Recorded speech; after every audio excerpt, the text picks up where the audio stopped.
New. So sources wise, like you've also looked into like the Bible, like you've read up on the Yeah. Bible and stuff. Like we were talking about this, and you were telling me about this one time, like you actually like went to a church, Yeah, I used to just go. to attend the yeah. So how like what was that like? Because that's like we've been talking about like inter-Islamic, but like now even on a broader scale, like you've kind Yeah. of like delved into these different things. Yeah, the church was a Protestant church, Mm.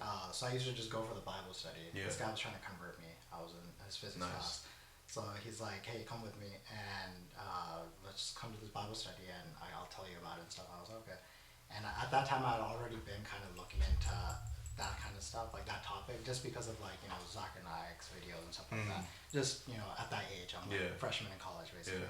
So I went to the Protestant church, and it was a Bible study. So I attended many Fridays where I would just sit there quietly and listen. Mm. Then they started asking me about like Islam because they know I'm a Muslim, and I'm like, okay, I mean, if you guys want to go down this Yeah. conversation, sure. So it turned into like a debate thing instead of a Bible study thing. So I would Yeah. debate them on that topic, Interesting. and I was learning the Bible at the same That's time crazy. on my own Wow. time as well. So I had that Islamic knowledge and Yeah. Bible knowledge. So, Yeah. Okay. and that just kind of continued since then. How'd that help you like paint the, I guess like this picture that you have now of religion, of your belief set?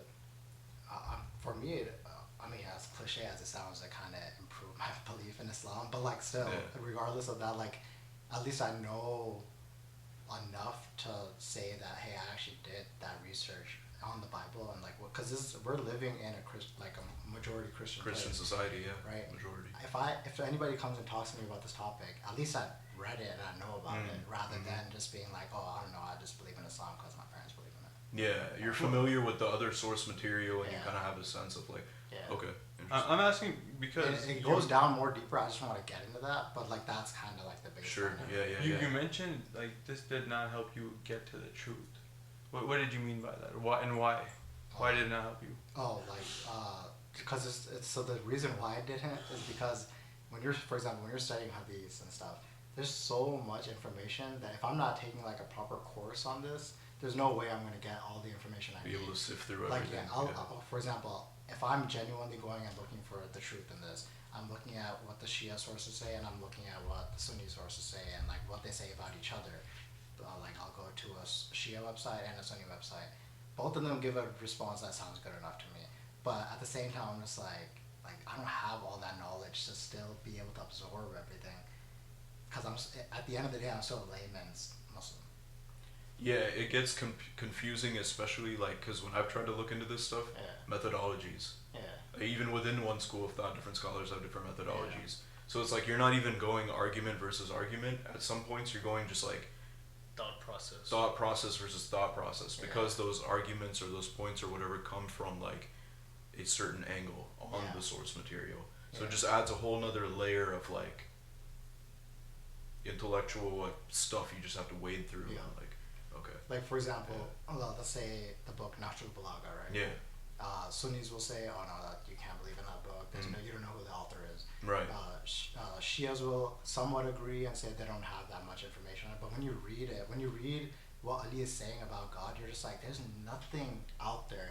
And anywhere in Sunni Islam or anybody that writes about God, the way he talks about God in there, and I can show you guys the sources later, but the way he talks about God in Nahj al-Balagha, that's just amazing. Yeah. It's so good, even though Shias would agree and Sunnis would agree to some extent that there's no like, we don't know who actually wrote it. You don't have a chain for every single. Like whoever compiled it together just said like, I compiled it. You guys figure out who did the work. But like, I mean, that's some good writing right there, and that would make sense that Ali actually wrote it. Yeah. But like, just going out there and reading that and just putting it away or just shunning it and being like, no, I don't know what the sources are. I don't want to read it. That's where you end philosophical discussion. And so that's kind of what Sunnis are doing. Like some Sunnis would be like, oh, we don't know who wrote it. We can't believe in it. So we're not even going to look at it. So ilm al-rijal, Yeah. right? Rijal, looking at the sanads and whatnot. Yeah. Okay. I'd say that's not like the end. Like that's not the main thing as far as getting knowledge. Because if you're focused on like philosophical discussion and critiquing things, and you're just shunning books like that because of that, you're just not gonna. You're probably potentially shunning work that was supposed to be there. Because I mean, for example, we know Jafar Sadiq had a whole library where all these books were just gone. Yeah. Right. And we're just still doing that with Right. the knowledge that we have right now. So, who cares if somebody just compiled it and said, oh, I don't know how authentic. But look at the thing and At least evaluate look at its it own and merit. evaluate Okay, it, right? that's Yeah. interesting. Yeah. Yeah. It's a Shia book. We can't look at it. Well, what do you think is the reason for that? Like, why would someone not want you to look at it? No, I mean, other person's perspective, like the devil's advocate, maybe even. Why would I not want you to look at it? I mean, Confusion, deviancy. Simplify your faith, eliminate any distractions, get on the discipline. All these things. We already have what we need, kind of mindset, right? Mm. Like you have the Quran, you have the 2 Sahih, or is there a 6 third Sahih? Yeah, 6 Sahihs. You don't need to think much more than that. How do you It seems adapt almost to a scientific. changing world? Is my question. Like, as in, like in the last 20, 30 years, you have the cell phone, you have the internet access everywhere. How do you find, even the fiqh, small fiqh related issues? How do you solve those or come to a consensus on that? There are scholars, and then those like fatwas will be like. But Like, which how do scholar? they, Like Umar like- Suleiman's giving us No, fatwa? but again, as a layman Sunni, you won't know any of those main scholars that are giving out fatwa. Maybe if you're more involved in stuff, you'll know some more bigger names. I don't, because I haven't been in my adult life, at least. So like most, I converted when I was like 15. So Like the Katie Mass guy, the imam that used to be the Katie Mass man, that he gives fatwas. Like he's part of that group of imams. Is he a that give mufti? fatwas. Yeah, he's like a full on dean of like a university. You know? yeah. So he's Okay. like he actually gives fatwa, right? Like so some people Yeah. will follow him. He's the dean of a university. There's no centralized like. Which university Qualification. is he the I think dean? it's called Al-Huda University. Can't Oh, remember. okay. Yeah. How did you get past these, like, I guess, roadblocks where you're like, as a kid, because you said you converted as a 15-year-old. Yeah. So how did you sentiently like look past all these roadblocks that inhibit like you being able to critically assess your your belief set? I mean, one, all credit goes to my father, because of the way that he raised me to think, not only from like a Islamic front, like from like this like spirituality lens, but also from like enough of a scientific lens, where when I was curious and asked a question, I was lucky enough not to receive a don't ask questions. You know what I'm saying? I was lucky enough to receive most of the time a very valid and like intelligible response from my dad. Yeah. And he would make sense. He knew I was like, I think about things very scientifically, more like from like a physicsy type lens. If we're talking about like Yeah. like God and this and that, he would describe it to me in a way that matched it to a degree. But looking around me, I mean, there wasn't much thought. You're also you have this subtly in you that Sunni Islam is the Orthodox Islam, and the other thing is just kind of some splinter that is just a natural occurrence of. So it's by default you kind of are just like, I know. Like, Yeah, by I know. default you're like, yo, and Okay. you understand even at the most basic rationale, even if it's inherited, that some of the other beliefs systems like religions don't make sense to us. Like I studied it further. I didn't become Shia because I was looking into sects. Like at that point when I was researching, all I knew about Shias was knives on their backs. I'm being so dead ass. All I knew was the first Google image that I had seen. I converted because I started looking into why does God exist. Okay, so you kind of went ground up, let's start from zero. I went on the how to think. Okay. I did the same thing, but I stayed Sunni. Yeah, basically. But I was just like, I was like, yo, Christianity, let's look into this. Doesn't really make sense. Judaism was interesting just because their like law structure, like that would their jurisprudence is actually very interesting. It's actually really similar to Islam, like Shia Islam, and like other like some Sunni like schools, very similar.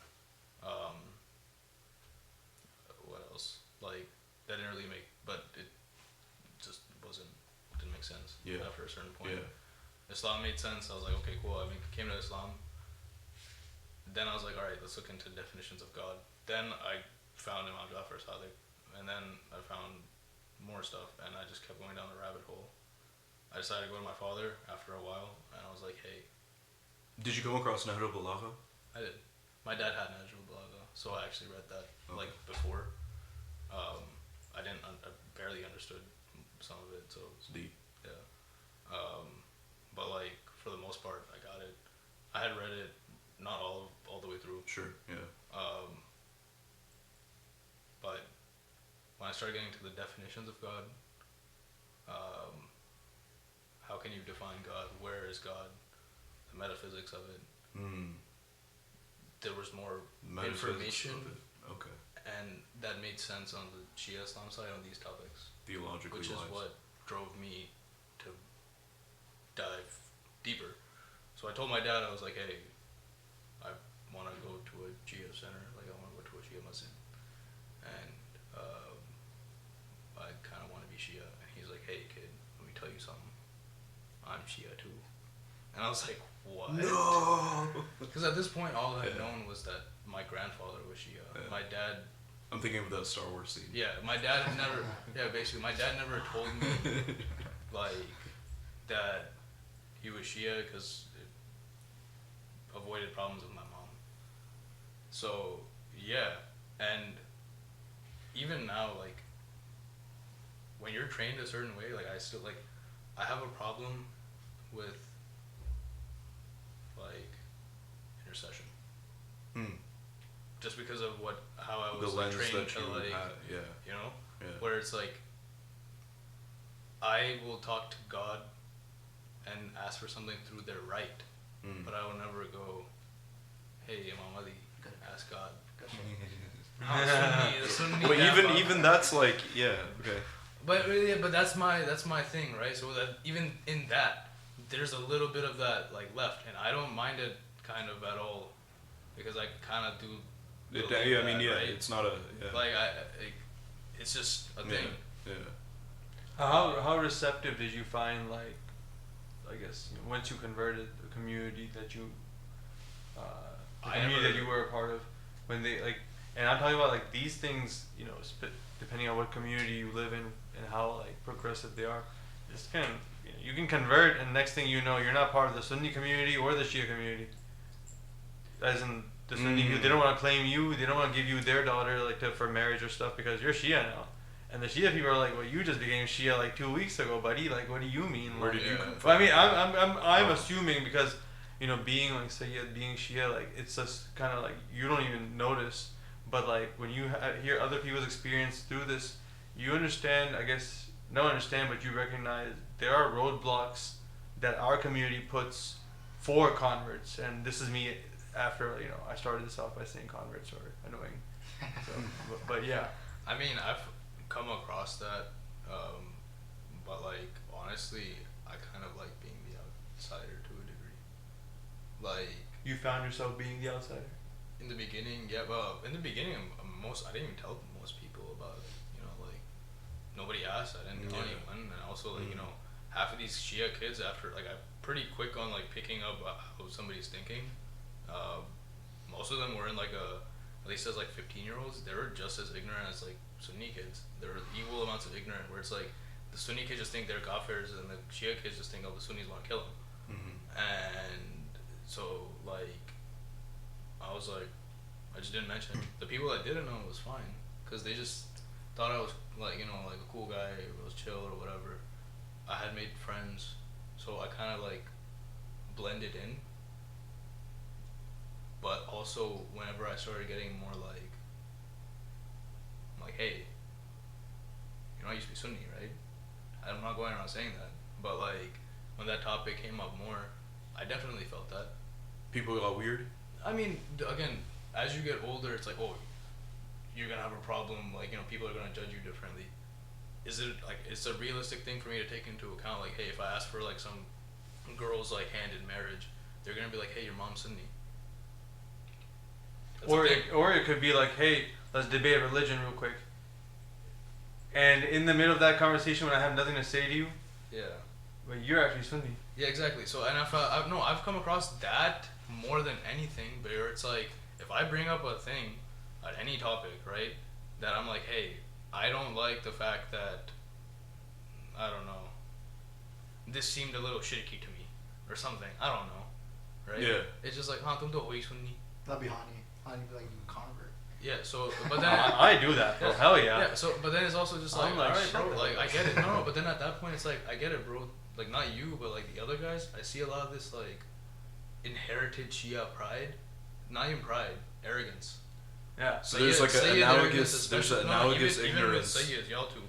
Why do a lot I? of Wait, arrogance. what? You're Sayyid. Yeah. When do I ever? Bro, not care you about? too specifically. Okay. I'm talking in general. There is an arrogance Yeah. amongst Yeah. them. No, that is Because the thing. of the way that you're raised. You're always Yeah. taught, "Tum Sayyido. You have Yeah. to do this. You have to do that. Tum Sayyido." Okay, because I specifically blah, try blah, to make it a point to I'm like Sayyid, not do I'm that, and then Sayyid, you're like, blah, blah. And I see Yeah, this in a lot yeah. of people's families, even if it's subtle. Yeah. And I'm like, bro, y'all don't notice Weird, this like, shit. It's kind of casteism. weird. They have that kind of in Sunni Islam too. Like there are a couple Really? of Sayyids. Yeah. Usually they turn out to be the drug dealers. Yeah. But, yeah, honestly, I think like Shias en masse have like a spurn lover thing going on. Like, what they don't understand that Sunnis just don't acknowledge them in their Yeah. masjids. Yeah. It's a And they victim think Sunnis are complex. like Yeah, thinking yeah. about them and hey, this is what I'm gonna say when I get into an argument with a Sunni. With And the it turns shit, out yeah, that yeah. guy's like, yeah, I don't think about you much, bro. You're a kafir anyways. It's Like, like, Yeah, that's exactly what it is. Like That's Hussein? exactly what it is. Yeah, exactly. That's yeah, exactly what it is. yeah. As in like, bro, as in like, they're not even thinking about you like that. You I know? think And you're there's like, there's that comes from a victim complex. It seems like there's a victim complex where it's like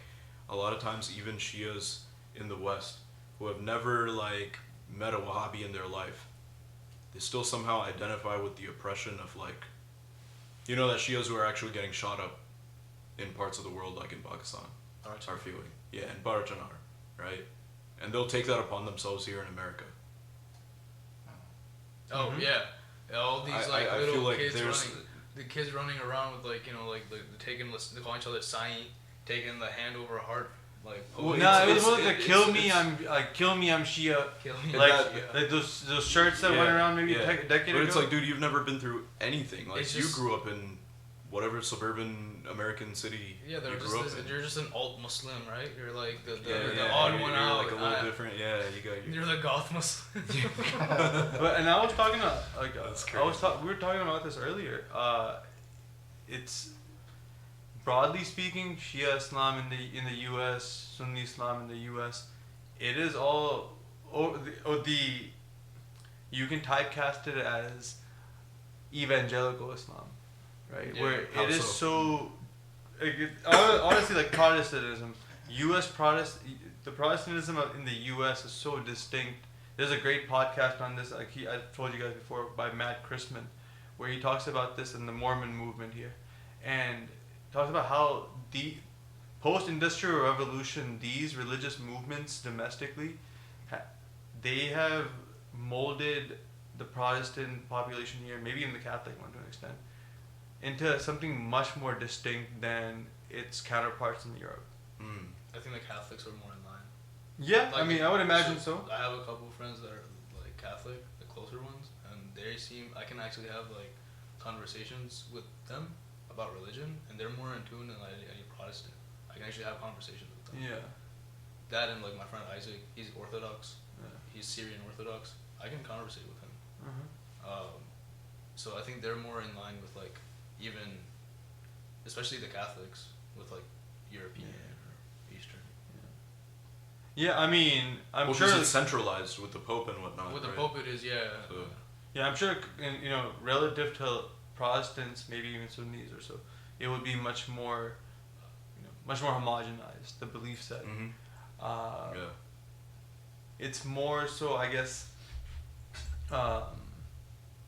we were talking about earlier, I guess, I lost my train of thought right now on that. Go back a little? Or you did?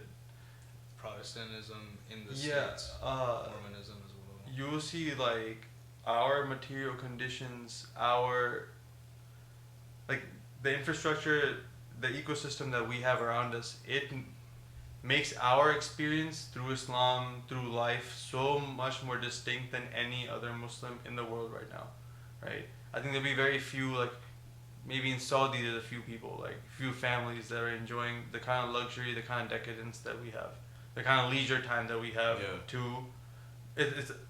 we are part of the leisure class on a global scale, and this leisure class has the time, the energy to kind of, the social capital to go deep dive on the internet, come to a different conclusion maybe, right? Our counterparts in Lebanon, Pakistan, Iraq, Iran, everywhere throughout the Fertile Crescent, they don't have that. You would think theoretically makes you a little better, and I feel like that arrogance exists in diaspora Muslims around, oh, we have access to these different things so we can view the world more holistically. Yeah. And in reality, I find that your experience becomes so disjointed, so disconnected from the other, I guess your counterparts worldwide, that this is a very specific strain of Islam now, right? Or at least forming you find one. in the West. Yeah, I mean specifically the U.S. Yeah, specifically the US, U.S. I think it'll be divided because in the UK it's a completely different scene. Yeah. And then, again, this is maybe a more U.S. Canada thing, right? I'm not sure, but you find this. I don't know. It's like a imperial disconnect. I don't know how else to phrase it. You find it in the population en masse, and then the diaspora populations too. You find them assimilate in maybe not socially, but politically, ideology. They start conforming. You saw with the Trump election, right? With a lot of minorities going, not only not voting Democrat, voting for Trump. Right? Not voting Green, but voting for Trump. I think you can take that and it fits perfectly with our current situation. Muslims living in the U.S. specifically, where it's a lot of Protestantism, a lot of trying to regain the spirituality in a world that you don't have a textbook for right now, right? A post-capitalist, hyper-capitalist system where the normal values you might have upheld before, they don't apply anymore, right? Maybe even when we moved here, our economic values, how much were you chasing the money to go really just bottom barrel into it? These things have completely morphed and are distinct with a difference from, I don't know, I guess my friends in Pakistan now. When I go back and talk to them 5-6 years later, and now it's been 6 years since I've talked to some of them. What's the difference? What do you notice? What their values are now. They're valuing family time, leisure time, even if they don't have economic independence to the same extent. They're not work focused. They don't care. I'm not saying in a laziness way. Yeah. It's more like when I sit and talk to Ashmal and Bilawal, when I talk to Shawn, it's not yeah, man, work was like this. My manager, they were doing this, and then I'm selling this project. Hey, man, this is how you get better at your job. This is how you become a better program manager. This is what you do to move up the ladder.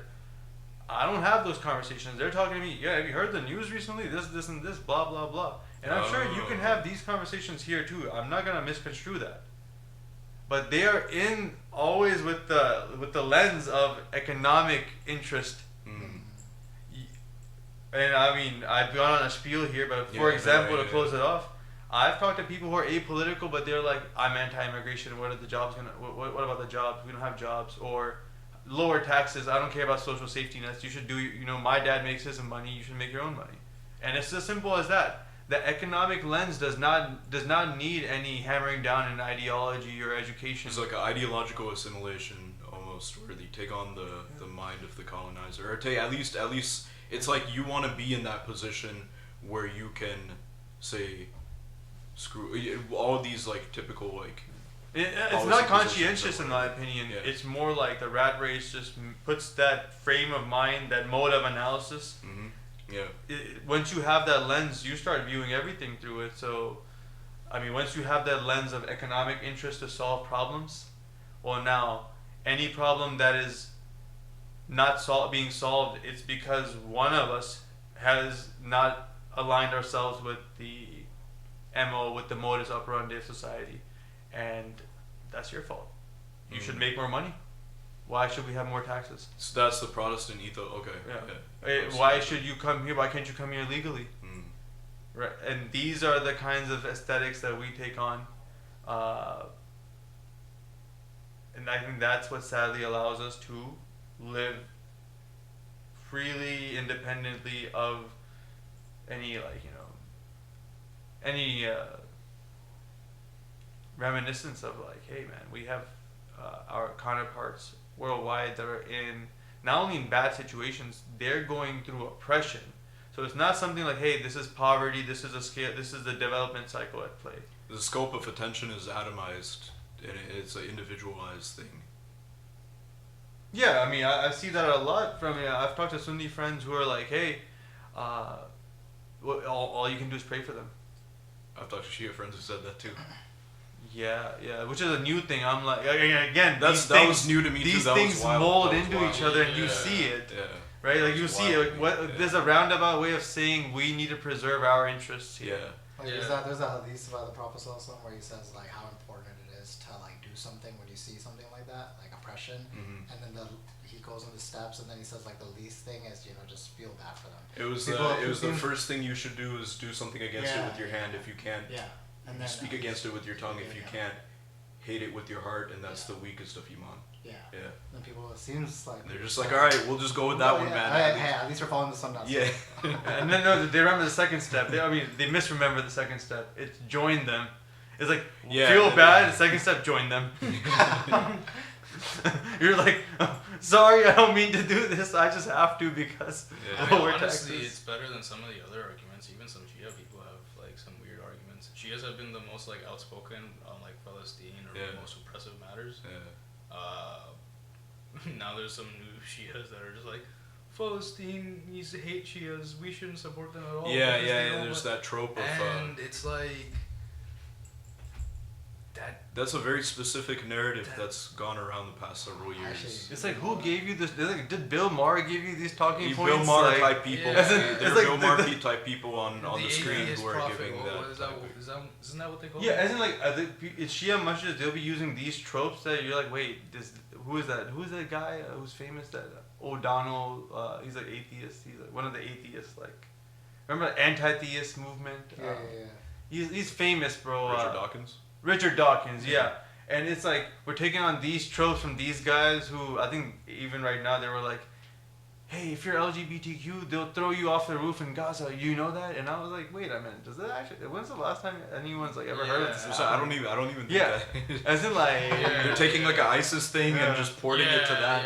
And also the Palestinian expats you meet here, they're probably like, they're more chiller than like as in chiller cool. Meaning like religiously, they're more chiller and like lax than like like South Asian Muslims. Yeah. So you're like, wait a minute, this doesn't make sense. And same thing like in our masajid, I've heard this rehashed though. It's not. I don't think it's new.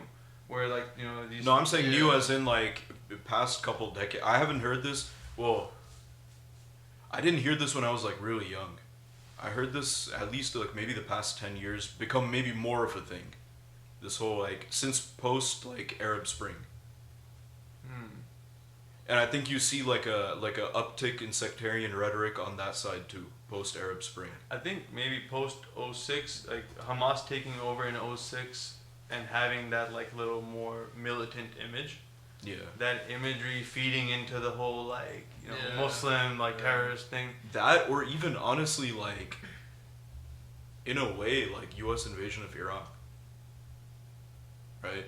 U.S. invasion of Iraq. So you have 9/11 and the whole like Muslims are extremists thing, right? And then you hear, I don't know. I feel like it's almost as if like some Shias will adopt that trope and still try to apply it towards, it's Palestinian resistance or resistance in general, and then it gets uncomfortable when there's Shia resistance, and then they try to kind of be like, nah, that's like, we're not with that either. Yeah. Well, I mean, that's a certain strain that's there. It's with this, I feel like there's like a willful ignorance of it just because the assumption is there that this is impacting Sunni dictators and Sunni populations. Which is heartless on its own. Honestly, I don't defend that either.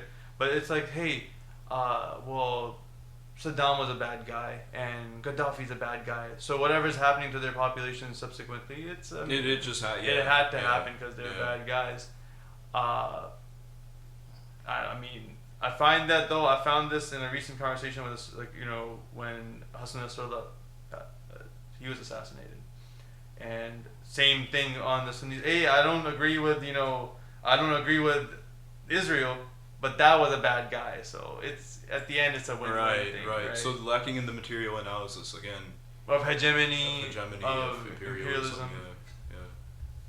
Yeah, I saw like when Iran launched a bunch of missiles to Israel. One of my own friends, Sunni friends, was like, "What did he call them? Fireworks or something?" No, he said, "No, Iran only did that for themselves and this and that." Like they were just down. Like they were just. I was like, cool. Like bro, like I don't even like. I'm not even out here like going like, yeah, Iran, let's go. Yeah. But I was like, at least they did some shit. Jordan was defending the missiles. Yeah.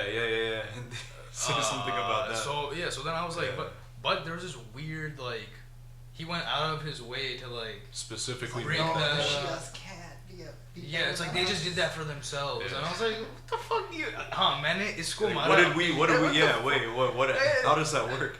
It's you like get sanctions and embargoes yeah, and all that on I'm you not for even decades. like super pro Irani government. Like, what the fuck is wrong? Like, what's the automatic like? Crazy. Nah, these guys ain't doing shit either though. That's the problem. People are just stuck on this point-based thing. thing. It's a Shia thing too. I mean, I had group chats where like, oh, these are. I mean, Shia people will be like, oh, these are fireworks, blah blah blah blah blah, and it's like, I mean, I understand that criticism from some random guy sitting somewhere. You sitting in the heart of the imperial core, and then being and judging while you're anti-imperialist sort of whatever, right?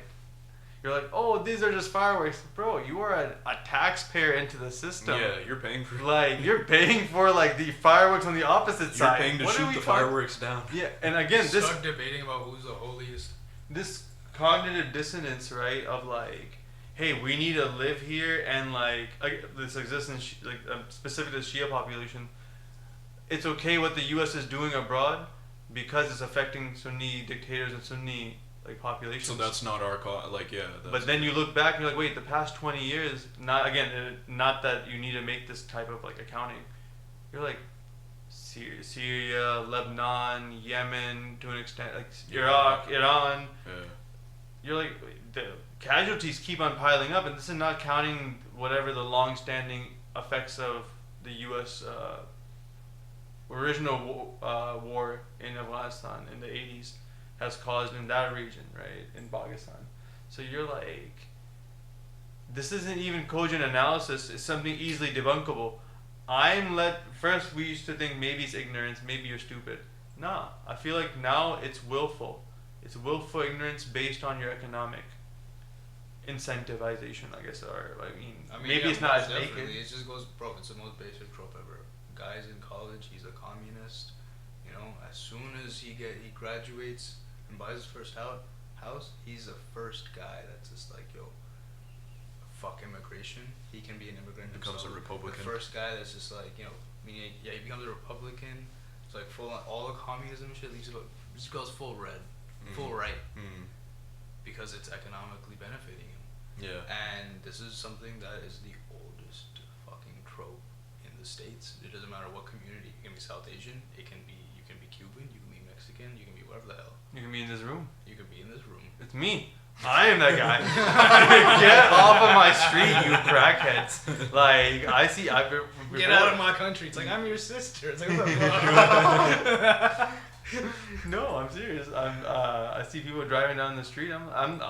Before, when I was younger, I wanted to be that guy, guy driving the car really fast. Now, in my 30s, I want to be the guy, and I am the guy on the balcony yelling at the car, slow down! And the guy's going like 20, he's going the speed limit. Yeah. But, no, honestly, I've always been a LeBron guy, so never been about Jordan. But this just reinforced it a little bit more in the GOAT discussion. What jump did we just make?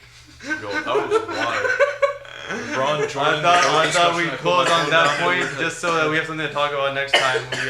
You're able to drive 5 minutes down the road. I was about to get triggered. I was like, wait, hold on. Yeah. I was like, what just happened? Yeah. But thanks, boys. That was good. Interesting. Nice having you all.